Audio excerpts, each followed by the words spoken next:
Jawaalashit jedhama kanan irraa dhufe mana barumsaa Digati sadarkaa tokkoffaadha kutaa sadaffaan baradha. Amma dubbisa boruuf jaallanniin dubbisa. Boruuf jaallanniin obboleewwanii abbaan isaanii balaa konkolaataatiin du'e kana irraa ka'uun haati isaanii balaa konkolaataa irraa akka of eeggatan isaan gorsiti turte. Dabalataanis gorsi seera tiraafikii mana barumsaatti ni kennamaaf ture. Haa ta'u malee boruun ijoollummaa isaatii ka'ee gorsa kana hin fudhatu ture. Fakkeenyaaf yeroo baay'ee karaa konkolaataa irratti kubbaa taphata. Akkasumas yommuu karaa qaxxaamuru daandii zeebiraatti hin fayyadamu. Karaa konkolaataa ce'uufis konkolaataan cufaa jiraachuu bitaa fi mirga hin ilaallatu. Kana malees daandii konkolaataa irraa harka bitaa isaa qabatee hin deemu. Kanaaf boruun gaaf tokko osoo karaa konkolaataa irratti kubbaa taphachaa jiru rukutame. Sababa kanaanis miilli isaa tokko miidhame. Obboleettiin isaa jaallannee garuu gorsa seera tiraafikaa ni fudhatti turte. Sababa kanaan daandii konkolaataa irratti of eeggatti. Akkasumas daandii konkolaataa qaxxaamuruuf karaa lafoof eeyyamame yookiin zeebiraa fayyadamti. Daandii konkolaataa ce'uufis bitaa fi mirga ishee sirriitti ilaallatti. Kanaaf jaallanneen akka obboleessa ishee of gattuu miti.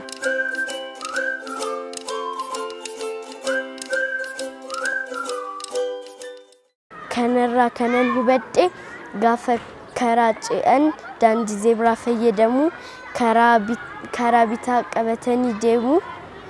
Kanan hubadhe waan dhaggeeffataniif guddaa galatoomna.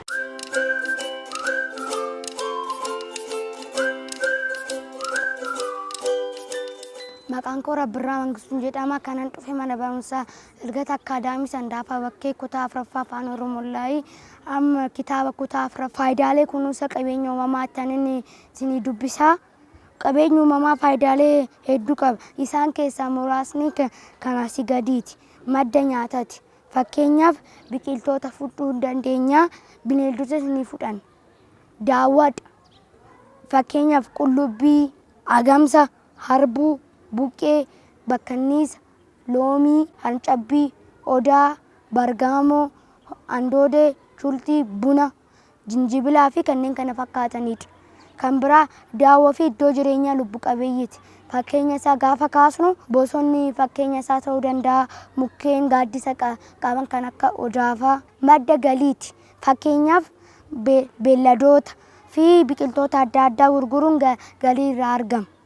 Ijaarsaaf fakkeenyaaf mukkeen, sibiilota, dhagaa, bilookeettii, simintoo, cirrachaa fi kanneen kana fakkaatan fayyadamuun mana jireenyaa, gamoowwanii fi dallaa ijaaruun ni danda'ama.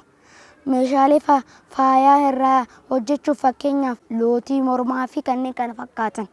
Uffata irraa oomishuuf fakkeenyaaf jirbii fi gogaan bineensotaa uffata irraa hojjechuuf fayyadu.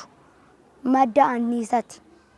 Fakkeenyaaf anniisa ifa aduu, anniisa bubbee, anniisa madda bishaanii, anniisa ji'oomeetiraalii fi baayoogaazii irraa anniisa argama. Qabeenya uumamaa faayidaalee armaan olitti tarreeffama waan qabuuf kunuunsa barbaachisaadha.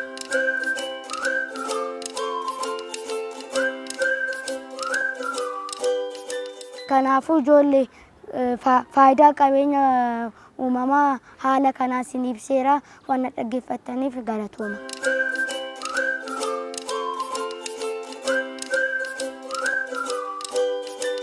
Maqaan koo Lidiyaa Abtaamuu jedhama. Kanan baradhu kutaa lammaffaa afaan Oromoodha. Mana barumsaa Digatitti baradha. Amma kan isin dubbisa oduu duriiti. Dur obbolaa lamatu waliin loon tiksu turan. Osuma loon tiksanii qixxaa keetu caalaa irratti wal lolan. Qamaleen ammoo fuullee dhaabbattee ilaalaa turte. Qamuun itti siqxee maaliif akka wal lolan gaafatte. Isaanis qixxaa qooddachuu irratti akka wal lolan itti himan. Isheenis natti kennaa wal qixxeesseen isinii qooda jettee tole jedhanii itti kennan. Isheenis tokko harka mirgaa tokko harka bitaatti qabattee akka caalu gaafatte. Achis isaan mirgaa jennaan waliin qixxeessa jettee irraa cuffatte. Itti aansuun ammoo isa bitaa cuffattee haaluma kanaan osuma cucuffattuu qiixxaa xiqqoon hafte. Ijoolleenis nu jalaa fixxee mee nuuf kenni jedhanii jennaan kun ammoo gatii dadhabbii kooti jettee qalam gootee daggala seente. Ijoolleenis akkasitti agabuu oolan jedhama. Wanna dhaggeeffataniif guddaa galatooma.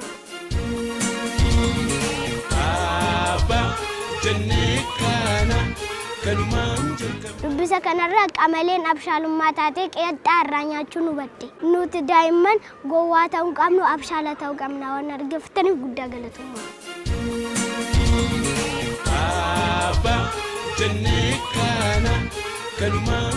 Maqaan koo Raayyaan Habiib jedhama. Magaalaa Sandaafaa kan baradhu kutaa sadaffaa afaan Oromoo kan nama isin dubbisu kitaaba kutaa sadaffaa afaan Oromoo irraa Goorsa Didduun Du'a Hin Diddu. Bara durii waraabeeyyii afurtu waliin jiraachaa turan. Isaan keessaa inni tokko maanguddoodha.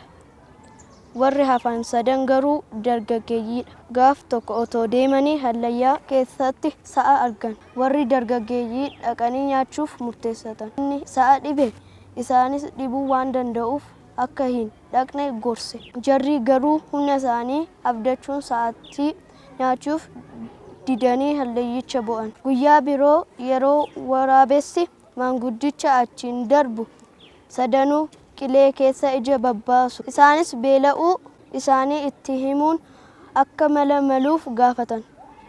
Innis lama ta'anii tokko akka nyaatan itti himee biraa sokke.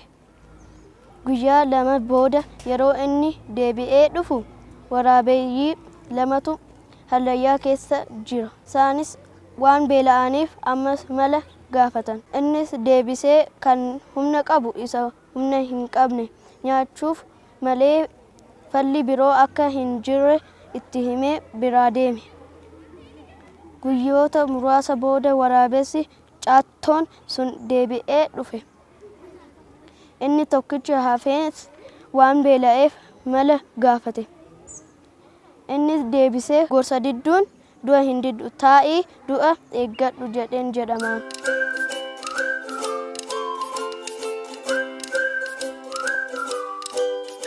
Ijoollee har'a kana irraa waan baratan gorsa dhaga'uu yoo gorsa dhaga'uu baanne akka du'aaf saaxilamuu dandeenyu kanarraa barattu. Maatiin keenya maanguddoonni namoonni gurguddoon yeroo nu gorsan gorsa isaanii dhaga'uu qabna. Waan dhaggeeffataniif guddaa galatooma.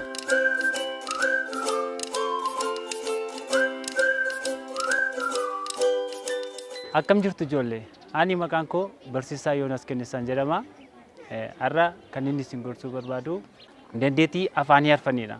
Dandeettii afaanii arfan keessaa barreessuu, dubbisuu, dhaggeeffachuu kanneen ta'an keessaa sirna dubbisuun isin ibsuu barbaada. Fakkeenyaaf gaafa dubbisnu afaan Oromoo keessatti wantoota nu eeggachuu qabnu keessaa tokko sirna tuqaaleeti. Sirna tuqaalee gaafa eeggannu fakkeenyaaf yeroo lafa inni tuqaa ta'utti tuqa dhaabbachuu. Qubeen yeroo inni dheeratu dheeressinee dubbisuu. Yeroo qubeen gabaabbatu gabaabsinee dubbisuu. Fakkeenyaaf qubee dheeraa yoo gabaabsinee dubbisne dubbii jechaa sana ni jijjiira. Yookaan jechi sunni gara hiika biraa akka inni qabaatu taasisa waan ta'eef yeroo dubbisnu qubeen sun ni dheerata moo ni gabaabbata jennee dubbisuu qabna. Inni lammaffaan qubeen sun jabaachuu fi laafuu isaa sirriitti eeguu qabna. Fakkeenyaaf jecha jabaa tokko gaafa laaffisnee dubbisnu hiikaa jechaa sana ni jijjiira. Kanaafuu ijoollee barattoota gaafa dubbistan wanti isin gochuu qabdanii qubee keessan sirriitti eeggatanii afaan Oromoo keessatti qubee keessan eeggatanii dubbisuu qabdu. Kanaaf gaafa dubbistanii dandeettii afaanii arfan yaadachuu qabdu.